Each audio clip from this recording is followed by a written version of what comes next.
18 দলীয় জোটের 72 ঘণ্টা অবরোধের প্রথম দিনে পিকেটারদের সঙ্গে সংঘর্ষে নিহত 18 পুলিশ সহ আহত অর্ধশতাধিক।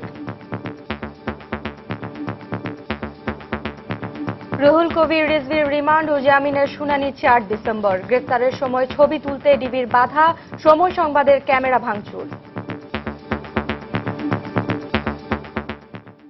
আপনারা দেখছিলেন প্রধান শিরোনাম। সন্ধ্যার সময়ে সঙ্গে আছি আমি মনিরুল ইসলাম এবং আমি ফারহানা ন্যান্সি। এবারে অন্যান্য শীর্ষ সংবাদ।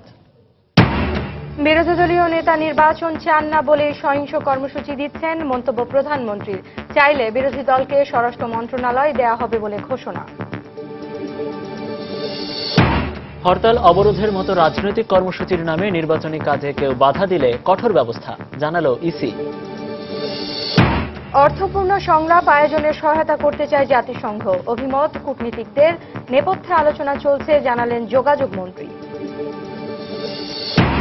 দলে অবস্থান বিবেচনা করে সমালোচিত কয়েকজনকে দেওয়া হয়েছে নৌকার টিকিট। বিদ্রোহী প্রার্থী ঠেকাতেও নেওয়া হয়েছে ব্যবস্থা, জানালেন নেতারা।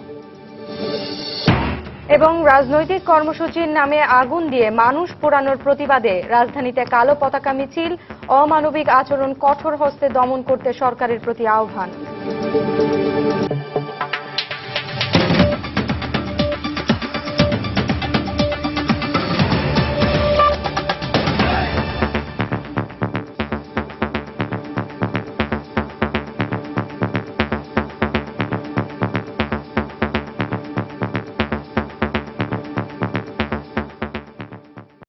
18 দলীয় জোটের ডাকা দ্বিতীয় দফা অবরোধের প্রথম দিনে ঝিনাইদহে পিকেটারদের সঙ্গে পুলিশের সংঘর্ষে একজন নিহত হয়েছেন। এছাড়া চট্টগ্রাম সহ দেশের বিভিন্ন স্থানে সংঘর্ষ, ভাঙচুর, ধাওয়া পাল্টা ধাওয়ার ঘটনায় 18 পুলিশ সদস্য সহ আহত হয়েছেন অর্ধশতাধিক।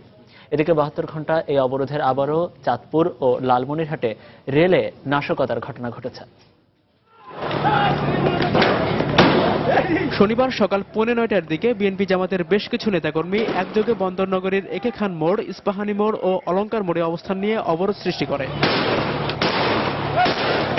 পুলিশ তাদেরকে সরিয়ে দিতে গেলে শুরু হয় সংঘর্ষ।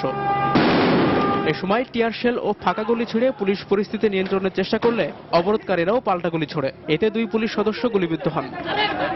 প্রায় 3 ঘণ্টাব্যাপী চলা এই সংঘর্ষে 10 পুলিশ সহ অন্তত 25 জন আহত হন। ঝিনাইদহের কোটচাঁদপুর বাস স্ট্যান্ড এলাকায় 18 দলীয় জোটের নেতাকর্মীদের সাথে পুলিশের সংঘর্ষে ইসরাইল হোসেন নামে এক যুবক নিহত হন। নিহত ইসরাইলকে নিজেদের কর্মী বলে দাবি করেছে শিবির। এই ঘটনার প্রতিবাদে রোববার ঝিনাইদহে সকাল সন্ধ্যা হরতালের ঘোষণা দিয়েছেন 18 দলীয় জোটের স্থানীয় নেতারা। চাঁদপুর শহরের মিশন মোড় এলাকায় রেল লাইনে আগুন দেয় অবরোধকারীরা। এছাড়া মঠখোলা এলাকায় টহল পুলিশের উপর ইটপাটকেল নিক্ষেপ করলে এক পুলিশ সদস্য গুরুতর আহত হন। অন্যদিকে সাতক্ষীরা শহরের মিলবাজার এলাকায় সাতক্ষীরা-যশোর মহাসড়কে গাছের গুড়ি ফেলে অবরোধ করে 18 দলের নেতাকর্মীরা। এ সময় অন্তত 10টি ককটেলের বিস্ফোরণ ঘটায় তারা। পরে র্যাব পুলিশ ও বিজিবির সদস্যরা এসে তাদেরকে ছত্রভঙ্গ করে দেয়। যশোরের মনিরামপুরের চালকিডাঙ্গা এলাকায় উপজেলা নির্বাহী কর্মকর্তার গাড়ি ভাঙচুর করে পিকেটাররা। এ সময় বাধা দিতে গেলে উপজেলা নির্বাহী কর্মকর্তা ছাড়াও 6 পুলিশ আহত হন। শনিবার সকালে সিলেটের দক্ষিণ সুরমা এলাকার কদমতলী পয়েন্ট থেকে সিটি মেয়র আরিফুল হকের নেতৃত্বে একটি মিছিল বের হয়। নগরীর গুরুত্বপূর্ণ সড়ক প্রদক্ষিণ শেষে রশিদ চত্বরে গিয়ে তারা সংক্ষিপ্ত সমাবেশ করে। শনিবার সকালে ব্রাহ্মণবাড়িয়া রেল স্টেশনে ঢাকা-চট্টগ্রামগামী একটি মালবাহী ট্রেনকে লক্ষ্য করে পরপর 4টি ককটেল ফাটায় দুর্বৃত্তরা। এছাড়া কসবা এলাকায় পুলিশের টহল গাড়িতে হামলা করলে এক পুলিশ আহত হন। এছাড়া রাজশাহী, ময়মনসিংহ, ফেনী, বরিশাল, পাবনা, মানিকগঞ্জ, মেহেরপুর, নোয়াখালী, খাগড়াছড়ি সহ দেশের বিভিন্ন স্থান থেকে অবরোধে সহিংসতার খবর পাওয়া গেছে। তারেকুজ্জামান শিমুল, সময় সংবাদ। প্রধানমন্ত্রী শেখ হাসিনা বলেছেন, বিরোধী দলীয় নেতা নির্বাচন চান না। এ কারণেই একের পর এক সহিংস কর্মসূচি দিয়ে যাচ্ছেন। সোহরাওয়ার্দী উদ্যানে যুবলীগের প্রতিষ্ঠাবার্ষিকী উপলক্ষে এক সমাবেশে তিনি কথা বলেন। বিরোধী দলকে রাজপথে আন্দোলনের চ্যালেঞ্জ জানিয়ে প্রধানমন্ত্রী আরও বলেন, আলোচনার জন্য সব ধরনের চেষ্টাই করেছে সরকার। প্রধানমন্ত্রীর রাজনৈতিক জীবনের উপর লেখা রাষ্ট্রনায়ক শেখ হাসিনার গণতন্ত্রের জন্য সংগ্রাম বইটির মোড়ক উন্মোচনের মধ্য দিয়ে শুরু হয় যুবলীগের 41তম প্রতিষ্ঠাবার্ষিকীর অনুষ্ঠান। প্রধান অতিথির বক্তব্যে প্রধানমন্ত্রী শেখ হাসিনা বলেন, গণতন্ত্রের ধারাবাহিকতা অব্যাহত রাখতে নির্বাচনের কোনো বিকল্প নেই। তিনি বলেন, হরতাল অবরোধ দিয়ে বিরোধী দল যতই চেষ্টা করে দেখুক, নির্বাচনকে প্রতিহত করতে পারবে না। নমনীয় যতটুকু আমার হবার আমরা হয়েছে, আসলে উনি ইলেকশন চান না। এদের মাঝে কোনো মানবতা বোধ নেই, ক্ষমতার জন্য উন্মাদ হয়ে গেছেন। আজকে একের পর এক ঘটনা ঘটাচ্ছেন তিনি। প্রধানমন্ত্রী বলেন, আন্দোলনের ডাক দিয়ে বিরোধী দলের নেতারা ঘরে বসে থাকেন আর শিশুদের ভাড়া করেন নাশকতার কাজে। আন্দোলন করতে হলে মাঠে নামেন, রাস্তায় নামেন, রাস্তায় দেখা হবে যে কার কত আন্দোলনের শক্তি আছে, সেটা রাস্তায় মোলাকাত হবে। নাশকতায় মানুষ পোড়ানো বন্ধ না করলে একসময় সেই আগুনে বিরোধী দলকেও পুড়তে হবে বলে মন্তব্য করেন শেখ হাসিনা। আপনার অশান্তি যদি মনে থাকে সেটা মনে রাখেন, কিন্তু ওই আগুনে বাসে আগুন দিয়ে মানুষ পোড়াবেন না, ছোট্ট শিশুকে পোড়াবেন না, নারীদের পোড়াবেন না। এই পোড়ানোর খেলাটা বন্ধ করুন।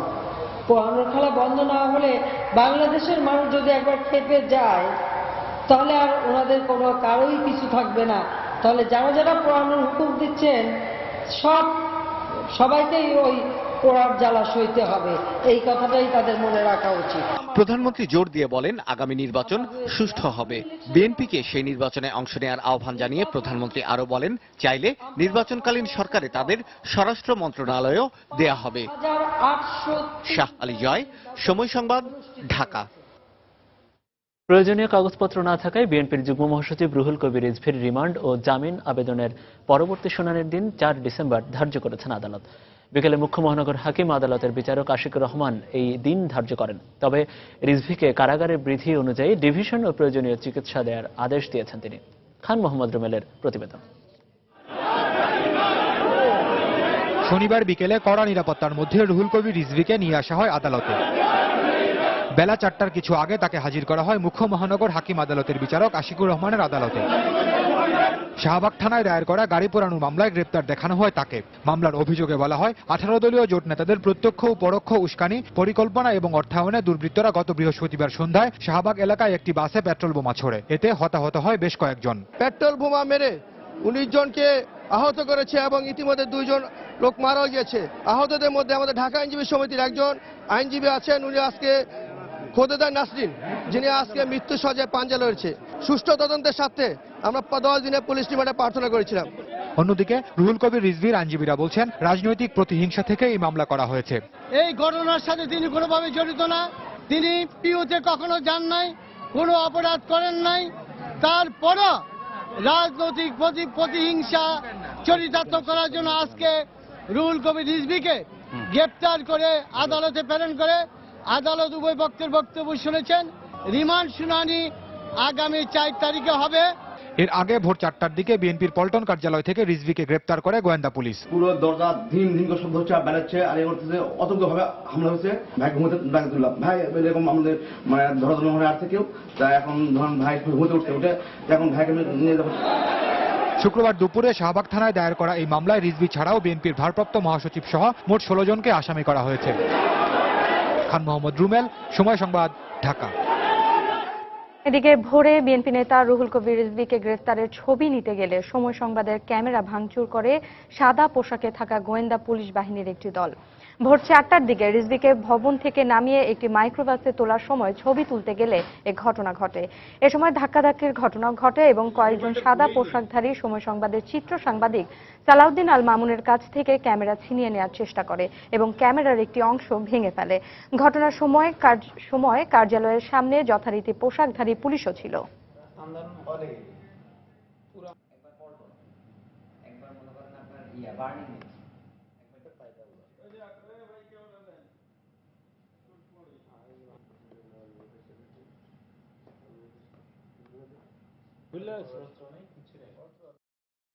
প্রথমে অফিসে ফোন দেওয়ার চেষ্টা করি, আমাকে ফোন দিতে নিষেধ করে এবং বের হওয়ার চেষ্টা করি, আমাকে বের হতে দেয়নি।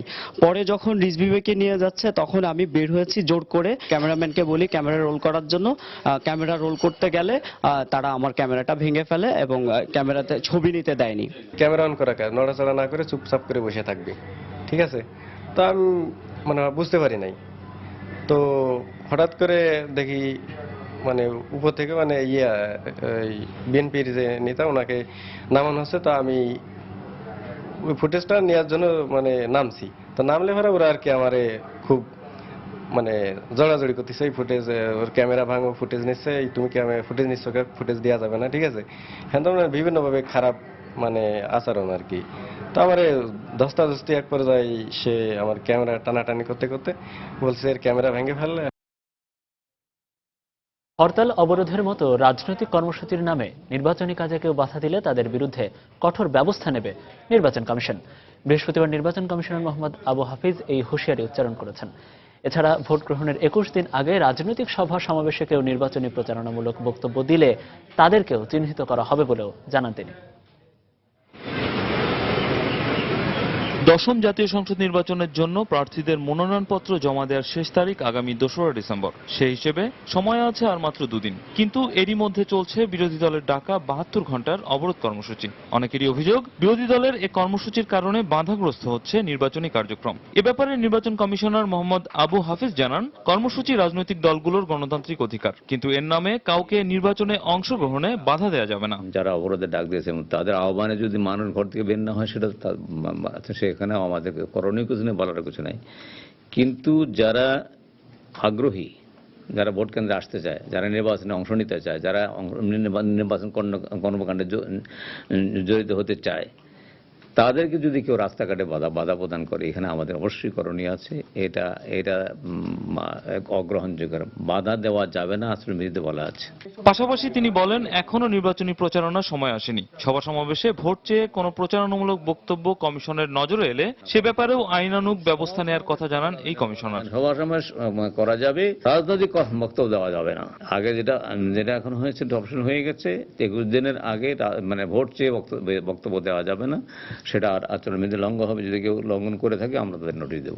এছাড়া তিনি জানান, উপজেলা ও জেলা পরিষদের চেয়ারম্যান এবং উপদেষ্টারা পদে থেকে নির্বাচনে অংশগ্রহণ করতে পারবেন কিনা সে বিষয়টি নিষ্পত্তি হবে আদালতে। এ ব্যাপারে নির্বাচন কমিশনের করণীয় কিছুই নেই। আমরা আইন শৃঙ্খলা বাহিনীকে সেভাবে নির্দেশ দিয়েছি। রামিম হাসান, সময় সংবাদ, ঢাকা।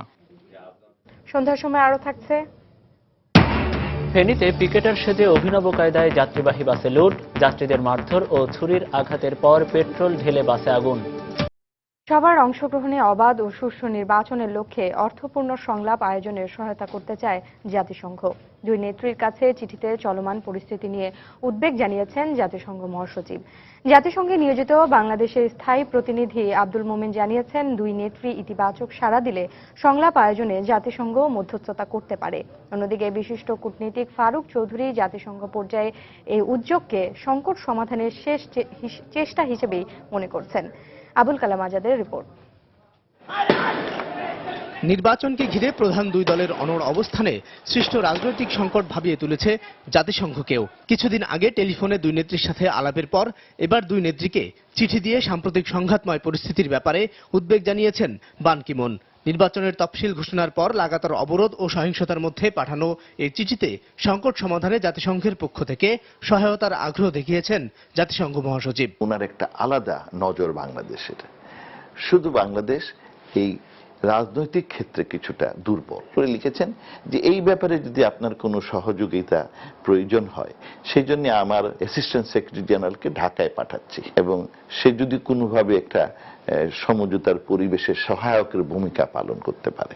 জাতিসংঘে বাংলাদেশের স্থায়ী প্রতিনিধি জানান, দুই নেত্রীর কাছে চিঠিতে অবাধ, সুষ্ঠু এবং বাংলাদেশের জনগণের কাছে বিশ্বাসযোগ্য একটি নির্বাচন অনুষ্ঠানের প্রতি গুরুত্ব দিয়েছেন তিনি।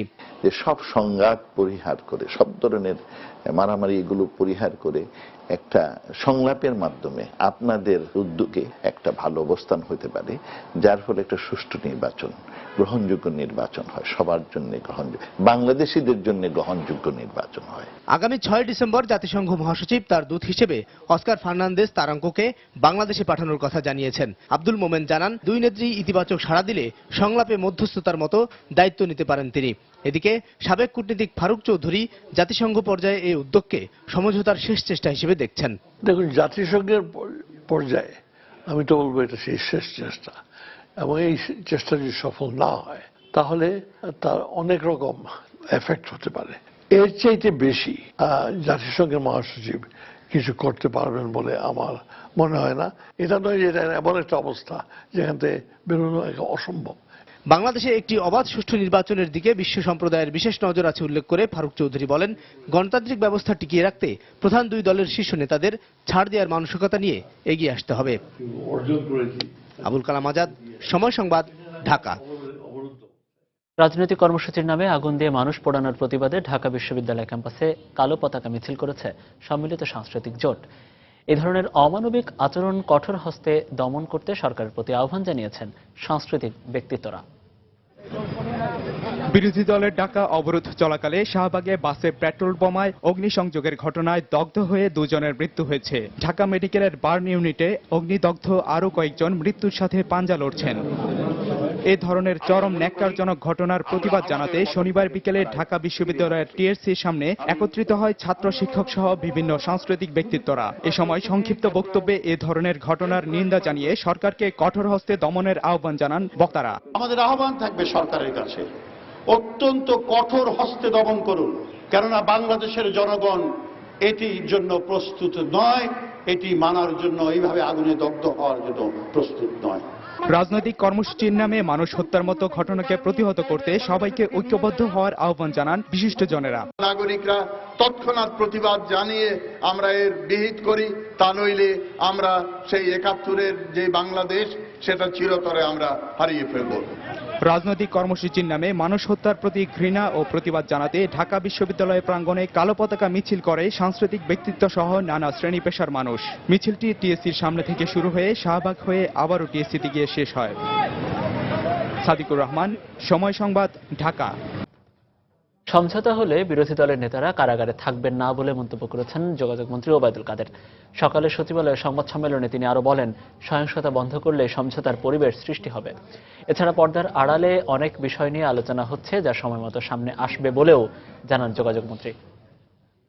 কেউই অভ্রান্ত নয়, ভুল ত্রুটির ঊর্ধ্বে আমরা কেউ নই। আমরা এখনো চাইলে হঠাৎ করে আলোর ঝলকানি আমরা দেখতে পাবো। পর্দার অন্তরালে অনেক কথা হচ্ছে, পর্দার অন্তরাল থেকে তো হঠাৎ সামনে চলে আসবে। এখনো সময় আছে। সহিংসতা তো আমরা করছি না, যারা করছে তাদেরকে বলছি বন্ধ করতে। সহিংসতা বন্ধ করলেও তো সমঝোতার একটা পরিবেশ তৈরি। সমঝোতা যখন হবে তখন আর কারাগারে কেউ থাকবে না। নতুন মুখের আগমন আর নবীন প্রবীণের সমন্বয়ের মধ্য দিয়েই আগামী 10ম জাতীয় সংসদ নির্বাচনে প্রতিদ্বন্দ্বিতার জন্য ক্ষমতাসীন আওয়ামী লীগের প্রার্থী তালিকা করা হয়েছে। দলের অভ্যন্তরে অবস্থান বিবেচনা করে সমালোচিত বেশ কয়েকজনকে দেওয়া হয়েছে আবারও নৌকার টিকিট। তবে বিদ্রোহী প্রার্থী ঠেকাতেও নেওয়া হয়েছে ব্যবস্থা। সময় সংবাদের সঙ্গে আলাপে এমনটাই জানিয়েছেন আওয়ামী লীগ নেতারা। তাহসিনা জেসির প্রতিবেদন। আগামী 10ম জাতীয় সংসদ নির্বাচনে প্রতিদ্বন্দ্বিতার জন্য ক্ষমতাসীন আওয়ামী লীগের মনোনীত প্রার্থী তালিকা পর্যালোচনা করে দেখা গেছে, ঘোষিত 297টি আসনে বাদ পড়েছেন দলের 48 জন সংসদ সদস্য। এ তালিকায় এই প্রথমবারের মতো নতুন মুখ হিসাবে এসেছেন দলের যুগ্ম সাধারণ সম্পাদক মাহবুবুল আলম হানিফ সহ বেশ কয়েকজন অঙ্গ সংগঠনের নেতা। এছাড়া রয়েছেন ব্যবসায়ী, খেলোয়াড় এবং সাংস্কৃতিক ব্যক্তিত্ব। এলাকার উন্নয়নের জন্য আমি আন্তরিকভাবে কাজ করব। দল আমাকে অতীত কর্মের স্বীকৃতি দিয়েছে। আমি জননেত্রী শেখ হাসিনার নিরঙ্কুশ বিজয় প্রমাণ করে তার এই অবদানের আমি এটার প্রতিশ্রুতি রাখব। মামলার কারণে গতবার নির্বাচন করতে না পারায় অনেকে মনোনয়ন পেয়েছেন এবার। একই পরিবারের সদস্যদের মধ্যে হাতবদল হয়েছে সিরাজগঞ্জ 1, বাগেরহাট 3 ও ফরিদপুর 4 আসন। রাজনীতিতে উত্তরাধিকারের ধারাবাহিকতা বজায় রেখে নতুন মুখ এসেছে চট্টগ্রাম 13 ও 2 আসনে, ময়মনসিংহ 2 ও 10 আসনে, যশোর 3 ও 6 আসনে, সিরাজগঞ্জ 4 এবং হবিগঞ্জ 1 আসনে। ক্ষমতাসীন আওয়ামী লীগের আমলে সমালোচিত সংসদ সদস্য আবুল হোসেনের জায়গায় আফম বাহাউদ্দিন নাসিম, সাংসদ কবরী সারোয়ারের জায়গায় শামীম ওসমান এবং মুরাদ জংয়ের স্থলে ডাক্তার এনাম পেয়েছেন নৌকার টিকিট। মনোনয়নের ক্ষেত্রে বিতর্কিতদের বাদ দেওয়া হবে শুরু থেকে দলের পক্ষ থেকে এমনটা বলা হলেও দলীয় পরিমণ্ডলে অবস্থান বিবেচনা করে সমালোচিতরা অনেকেই ঠাঁই পেয়েছেন নৌকায়। সংবাদপত্রে কে কি লেখলো সবই যে সত্য প্রমাণিত হয়েছে তা তো না, তাদেরকে ঘিরে নানান বিতর্ক হতে পারে। তার constituency he is the best candidate এবং সেই বিবেচনার থেকেই অন্যদেরও আমরা নমিনেশন দিয়েছি। এদিকে কাঙ্ক্ষিত প্রার্থীর মনোনয়ন না পেয়ে তাদের কর্মী সমর্থকেরা বিক্ষোভ করেছেন বিভিন্ন স্থানে। এক্ষেত্রে নির্বাচনে বিদ্রোহী প্রার্থীর আবির্ভাব ঘটলে দলের গঠনতন্ত্র অনুযায়ী ব্যবস্থা নেওয়া হবে বলে জানিয়েছেন দলটির নেতারা। তাহসিনা জেসি, সময় সংবাদ, ঢাকা। আরেকবার জানিয়ে দিচ্ছি এখন পর্যন্ত শীর্ষ সংবাদগুলো।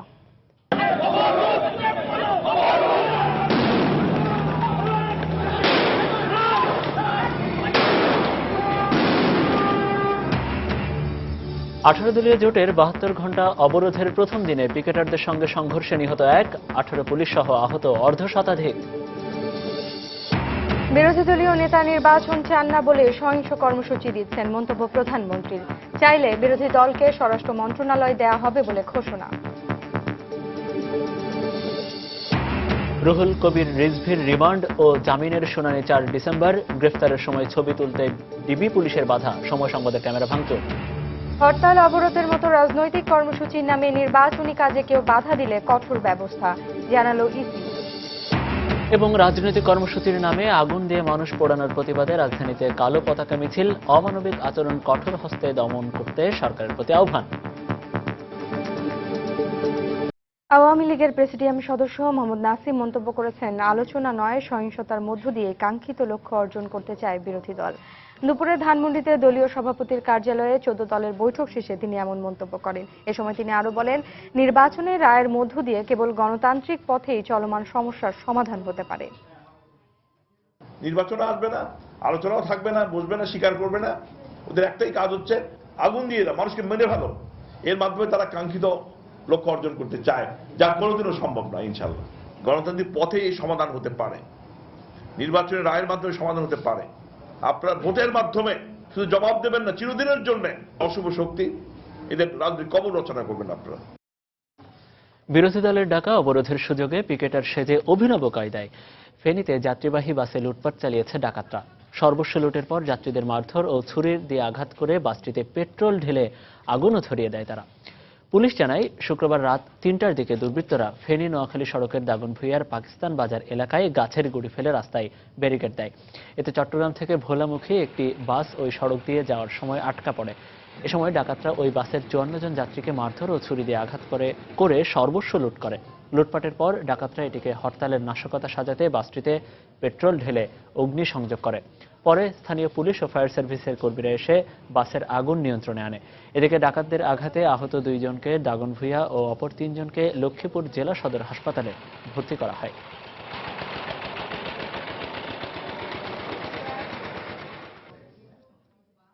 শিগগিরই কাউন্সিলের মাধ্যমে জাতীয় পার্টির নতুন কমিটি ঘোষণা করবেন কাজী জাফর আহমেদ।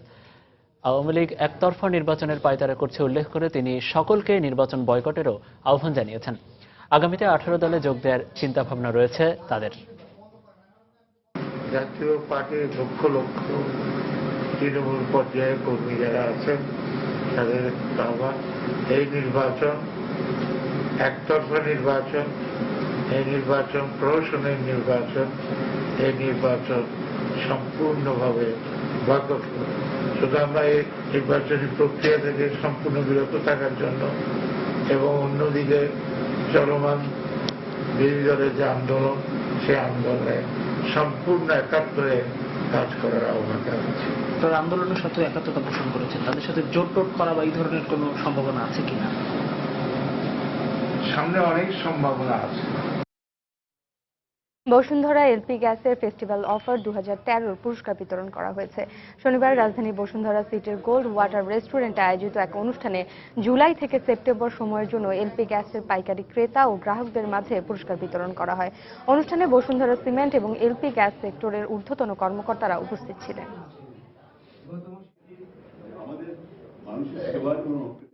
শিকদার ইলেকট্রিক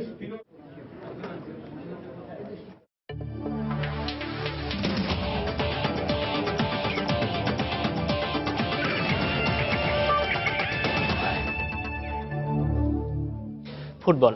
স্প্যানিশ লিগে আজ রাতে মাঠে নামবে টেবিলের দ্বিতীয় দল অ্যাটলেটিকো মাদ্রিদ ও তৃতীয় দল রিয়াল মাদ্রিদ। বাংলাদেশ সময় রাত 9টায় এলচের বিপক্ষে খেলবে অ্যাটলেটিকো, আর রাত 1টায় ভায়াদোলিদের বিপক্ষে মাঠে নামবে রিয়াল মাদ্রিদ। এদিকে কার্ডিফ সিটির মাঠে স্বাগতিক কার্ডিফের বিপক্ষে খেলবে তালিকার শীর্ষ দল আর্সেনাল। লিভারপুল ও চেলসির চেয়ে 4 পয়েন্ট এগিয়ে শীর্ষস্থান ধরে রাখার মিশনে মাঠে নামবে গানাররা। তবে কার্ডিফের মাঠে খেলা হওয়ায় তাদের সাবধান থাকতে হবে, কেননা এই ম্যাচে ম্যানচেস্টার সিটিকে হারানো ম্যানচেস্টার ইউনাইটেডের বিপক্ষে ড্র করার অভিজ্ঞতা আছে কার্ডিফের। এদিকে চ্যাম্পিয়ন্স লিগের খেলায় গালাতাসারাইকে হারিয়ে বেশ ফুরফুরে মেজাজ নিয়েই ঘরোয়া লিগে মাঠে নামবে রিয়াল মাদ্রিদ। সেই ম্যাচে ইনজুরি আক্রান্ত পর্তুগিজ স্ট্রাইকার ক্রিস্টিয়ানো রোনালদো খেলতে না পারলেও বড় জয় পেয়েছে তারা। তবে আজও রোনালদোর মাঠে নামা নিয়ে শঙ্কা আছে। তারপরও জয় নিয়ে মাঠ ছাড়তে আত্মবিশ্বাসী রিয়াল কোচ অ্যানচেলোত্তি।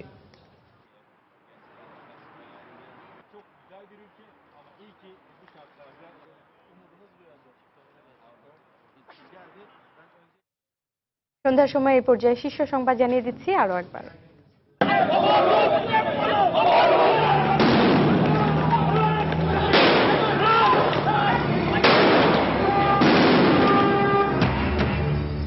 দলীয় জোটের 72 ঘন্টা অবরোধের প্রথম দিনে পিকেটারদের সঙ্গে সংঘর্ষে নিহত 18 পুলিশ সহ আহত অর্ধ শতাধিক।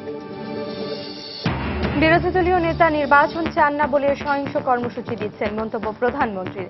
চাইলে বিরোধী দলকে স্বরাষ্ট্র মন্ত্রণালয়ে দেয়া হবে বলে ঘোষণা। রুহুল কবির রিজভীর রিমান্ড ও জামিনের শুনানি 4 ডিসেম্বর। গ্রেফতারের সময় ছবি তুলতে ডিবি পুলিশের বাধা, সময় সংবাদের ক্যামেরা ভাঙচুর। হরতাল অবরোধের মতো রাজনৈতিক কর্মসূচির নামে নির্বাচনী কাজে কেউ বাধা দিলে কঠোর ব্যবস্থা, জানালো ইসি। এবং রাজনৈতিক কর্মসূচির নামে আগুন দিয়ে মানুষ পোড়ানোর প্রতিবাদে রাজধানীতে কালো পতাকা মিছিল, অমানবিক আচরণ কঠোর হাতে দমন করতে সরকারকে আহ্বান।